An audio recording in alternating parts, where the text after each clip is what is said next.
Indonesia sudah batal menjadi tuan rumah Piala Dunia. Tetapi pasca hal ini apa saja yang kemudian harus menjadi perhatian kita? Bung Yesayas Oktavianus, pengamat sepak bola, Agus Warsub, Presiden Pasopati, Burhanuddin Muhtadi, pengamat politik, hadir bersama saya melalui daring pagi hari ini. Sebelum saya ke Mas Burhan lagi, saya mau ke Mas Agus. Mas Agus, kalau teman-teman dari pencinta sepak bola, Pasopati dan teman-teman yang lain gitu, dibahas juga sih, enggak sih soal bahwa ini kenapa sih, ini siapa sih yang kemudian membuat ini semua. Kita udah dengar dari Bang Yesayas sama Mas Burhan, memang lebih kental politisnya. Itu dibahas nggak? Boleh tahu tuh apa cerita teman-teman, Mas Agus? Kita hari apa ya, sebelum Pak Erick ke Doha ya, jadi kita bikin diskusi. Kita bikin diskusi, di situ ada akademisi, ada teman-teman supporter, yang dihadiri juga mungkin dari teman-teman manajemen tim juga. Iya. Kita mendiskusikan ini.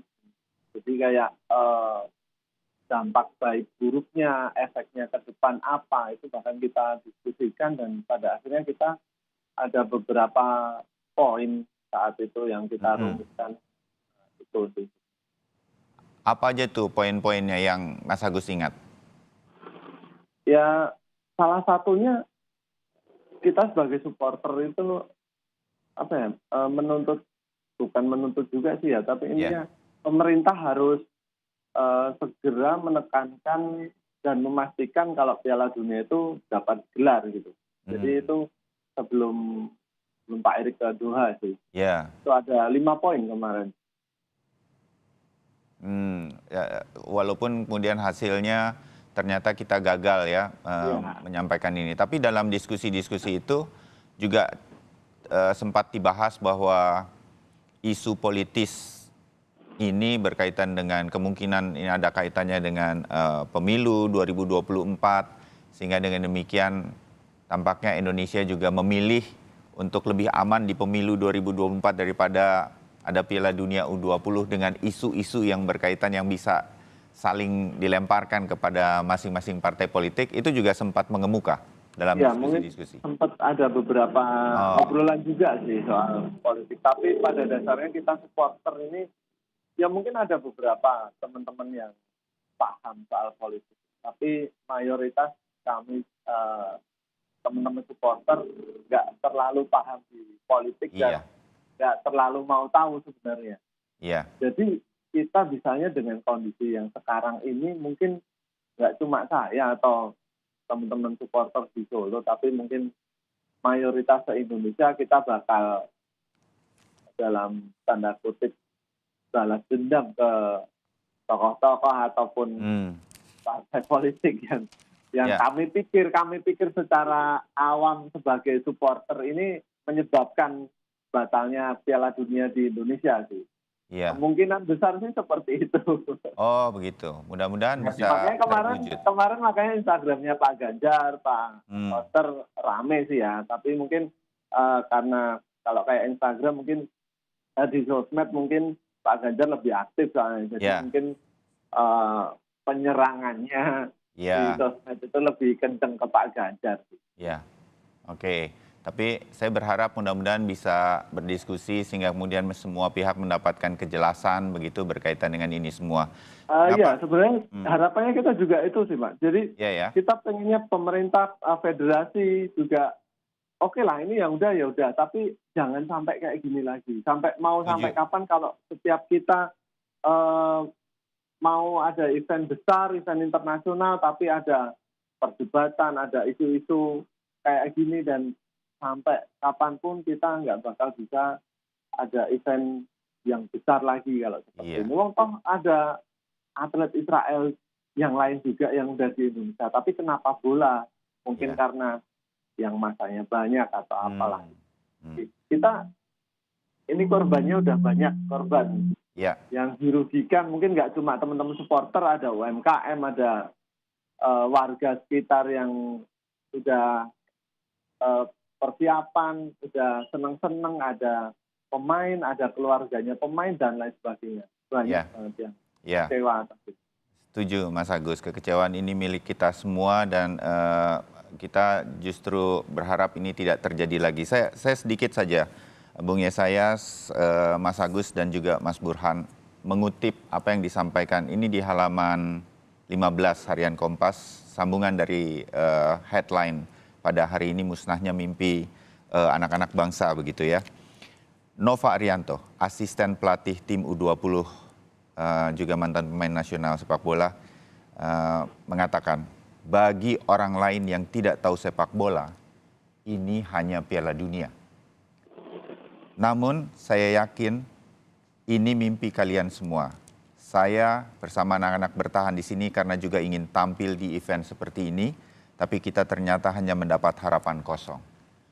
Jadi saya ingin sekali semua pihak merasakan bagaimana kekecewaan timnas U20 yang sudah merelakan banyak hal selama hampir 2 tahun terakhir ini dengan kegagalan ini.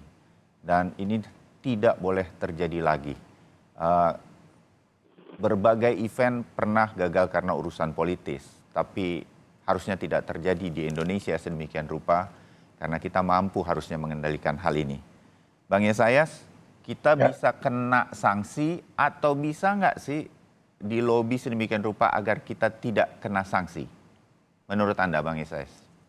Iya, pertanyaan ini memang sebelum hari Rabu kemarin banyak yang dialamatkan ke saya. Iya. Saya bilang kalau pencabutan hak kami itu dilakukan oleh FIFA atas inisiatif FIFA, tanpa ada kesalahan apapun dari kita, maka tidak ada sanksi, tidak ada ban.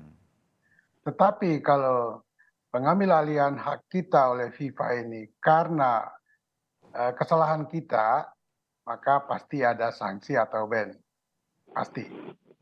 Dan melihat prosesnya, sepertinya kesalahannya ada pada kita. Ya. Pada kita, nah sekarang kita menunggu bukan kena atau tidak, tetapi seberapa berat dan seberapa besar sanksi dan ban itu. Menurut saya mungkin... Kalau ban pasti ya, kita pasti di ban ya.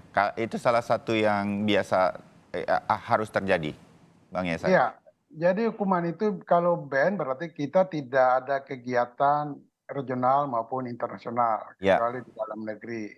Kalau sanksi ya, saya nggak tahu apa mungkin sanksi itu berupa pelarangan tim nasional untuk sementara bermain di level dunia atau event-event resmi FIFA lainnya. Nah itu seperti itu kira-kira perbedaannya sanksi dan ban. Tapi kalau sampai pada ban mungkin tidak hitungan tahunan ya. Oke. Nah itu pun bisa dilakukan lobby-lobby oleh PSSI maupun pemerintah agar kalaupun terkena ban sebaiknya jangan terlalu lama. Kita menangkap sih harapan tersebut bahwa kalau ia harus di-ban, kita tidak terlalu lama ini karena di dalam suratnya yang kemudian di situs resminya FIFA mengatakan ada kata-kata ketika kita dicopot sebagai tuan rumah Piala Dunia U20, FIFA tetap akan menjamin hubungan dengan Presiden Republik Indonesia untuk terus memperbaiki sepak bola di Indonesia. Itu mungkin harapan bahwa kalau di-ban jangan terlalu lama. Dan ini akan kita boleh melakukan lobby-lobby kepada FIFA dari pihak PSSI terutama, Bung Yesayas, untuk hal ini pasca situasi kita sudah tidak menjadi tuan rumah Piala Dunia ini. Saya kira bukan bisa atau tidak, tapi harus. Harus, oke. Untuk membangun komunikasi yang lebih mesra lagi dengan FIFA ke depannya. Ya, oke. Saya kembali ke Mas Burhan. Mas Burhan, tolong disambung bagaimana kemudian secara politis keputusan-keputusan dalam hal ini kalau kita melihat ini PDI Perjuangan dengan kebetulan dua kadernya ada di Jawa Tengah dan kemudian di Bali yang kemudian awal-awal sekarang menjadi bumerang begitu. Tapi ini berarti memang pertimbangannya, kalkulasinya, kalaupun ada miss-nya atau apa segala macam, Mas Burhan, ini pertimbangannya adalah ke Pilpres 2024 ya? Itu yang kita perlu lihat lebih jauh. Ya. Saya melihat ada miskalkulasi dari dua pihak. Dari pemerintah atau PSSI, miskalkulasinya adalah seolah-olah yang akan menolak kehadiran Israel itu hanya pada kelompok tertentu yang selama ini biasa menyuarakan resistensi terhadap Israel. Misalnya kelompok Islam, atau kelompok partai Islam tertentu. Ternyata penolakan paling depan justru datang dari partai utama pendukung pemerintah. Nah, ini yang saya sebut sebagai miskalkulasi yang pertama. Miskalkulasi yang kedua itu dari PD Perjuangan sendiri. Saya menduga ketika statement berkaitan dengan penolakan Israel itu disuarakan, itu akan mendapatkan insentif elektoral dari kelompok Islam. Ternyata kalau kita lihat hasil survei, kenyataan justru sebaliknya.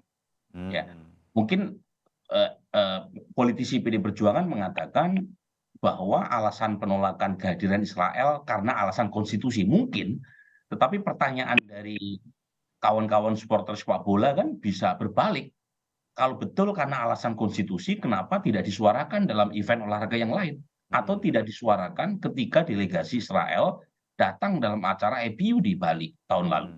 Nah, makanya alasan elektoral itu nggak bisa diabaikan di balik penolakan PD Perjuangan terhadap kehadiran Israel dalam acara Piala U20 gitu ya, yang kemudian dibatalkan. Nah, saya sebut kenapa kenyataannya berbalik. Kalau kita lihat ini survei saya tanggal 22 sampai 27 Maret 2023 sebelum ya FIFA mengumumkan pembatalan.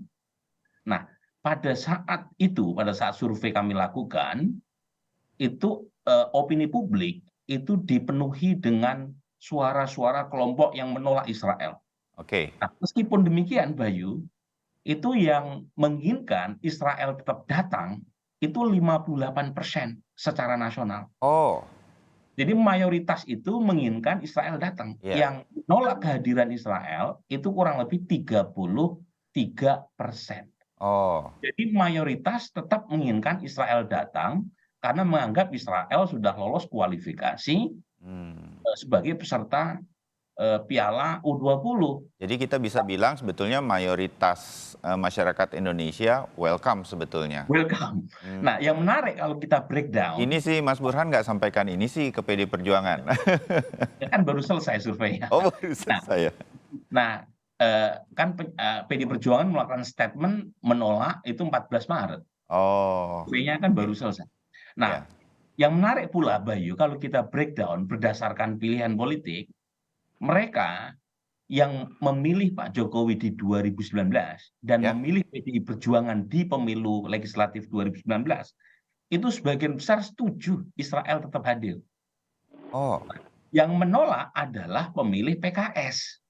Nah, ini yang saya sebut mismatch antara aspirasi elit PDI Perjuangan dengan aspirasi basis masanya di bawah.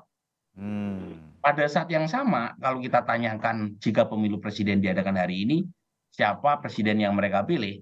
Sebagian besar pemilih Ganjar Pranowo setuju Israel tetap hadir dalam Piala U20. Mas Ganjar sendiri menolak. Jadi lagi-lagi ada misrepresentasi antara apa yang disuarakan di tingkat elit dengan basis masanya.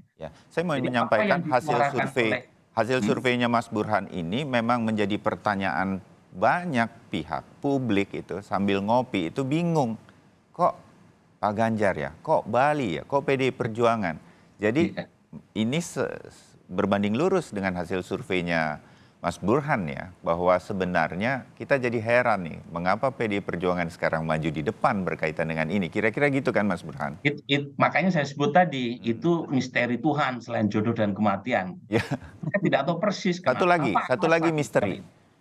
Mas Ganjar, ini kan keinginan, kita tahu betul Pak Jokowi ingin Piala Dunia ini, pemerintah lah begitu ya. Jangan ditanya PSSI, mau Erick Thohir atau sebelumnya Pak Iwan Bule begitu, tentu ingin begitu. Semua adalah, pemerintahan sekarang kan dipegang oleh PD Perjuangan. Pak Jokowi juga mesra dengan Ibu Mega. Keputusan PD Perjuangan dengan pemerintah yang kemudian seperti bertolak belakang untuk urusan Piala Dunia ini, nggak bisa ya? Kemarin itu cepat diselesaikan dan kemudian menjadi satu suara, menurut Mas Burhan? Ya, tentu ada aspirasi untuk mencoba menyamakan frekuensi ya. Tetapi saya kira sejak 14 Maret sampai statement Pak Jokowi mengirim ketua PSSI untuk menemui Presiden FIFA itu belum ada frekuensi yang sama. Oke. Jadi meskipun dibungkus dengan kalimat yang halus sekalipun, ya, atau coba dinetralisir dengan kalimat yang mungkin menutupi perbedaan terkait dengan Piala U20 tadi, itu publik, ya, meskipun tidak harus belajar ilmu politik, itu bisa menangkap perbedaan antara Istana dan Tengku Umar berkaitan dengan isu ini. Ya, baik.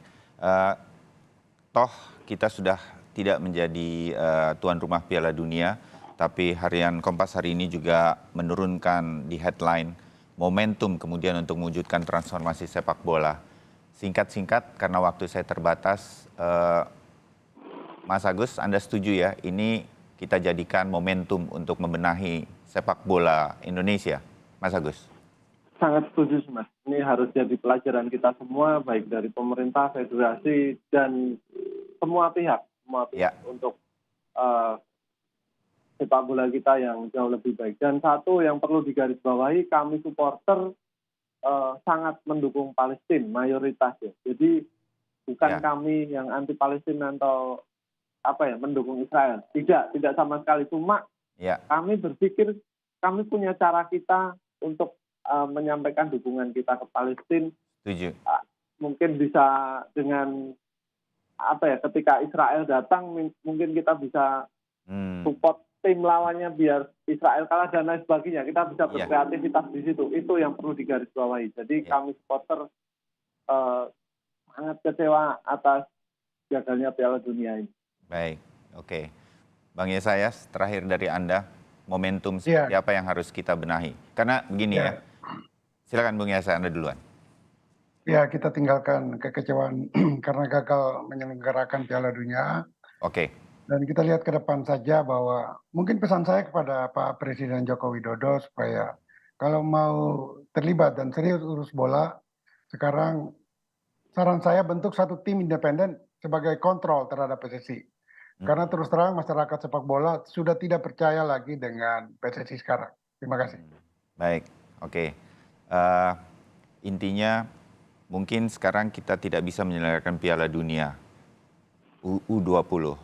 Kita bisa menyelenggarakan event internasional sepak bola di waktu mendatang, kita harus tetap optimis. Tapi pada waktu itu kompetisi kita sudah bagus, supporter kita juga sudah bagus di bawah PSSI, pembinaan usia muda juga bagus, tidak ada lagi tragedi Kanjuruhan dan lain-lain, baru kita bisa melaksanakan dengan baik. Dan mungkin kita tidak perlu lolos lewat tuan rumah, tetapi lewat kualifikasi. Mudah-mudahan perbaikan sepak bola kita ke depan dengan momentum ini. Terima kasih Mas Burhan, terima kasih Mas Agus, terima kasih Bang Yesayas untuk diskusi. Terima kasih. Selamat pagi, salam sehat.